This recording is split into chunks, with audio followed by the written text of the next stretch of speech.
अरे आप लोग समझ क्यों नहीं रहे? अगर मैं चली भी गई तो ये मुझे फिर से तंग करेगा। इसे बहाना चाहिए होता है बस।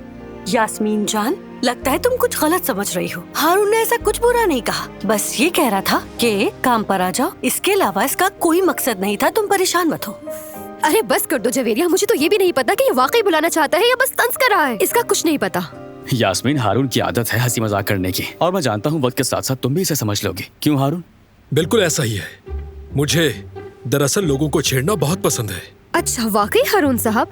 जी वाकई यास्मीन साहिबा। मजाक करने और अजियत देने में फर्क होता है, और दोनों में बहुत बड़ा फर्क है। लगता है आपको किसी ने सिखाया नहीं। सही कहा ना मैंने हारून साहब? मुझे अच्छी तरह पता है वो फर्क कहाँ है, आप बिल्कुल बेफिक्र रहें।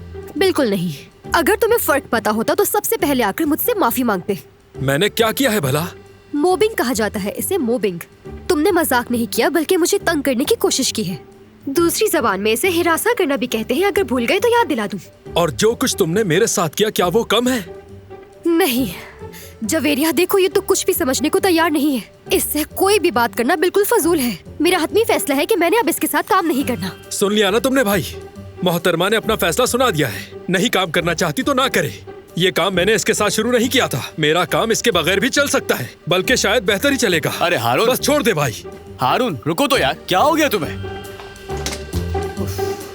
या मेरे अल्लाह।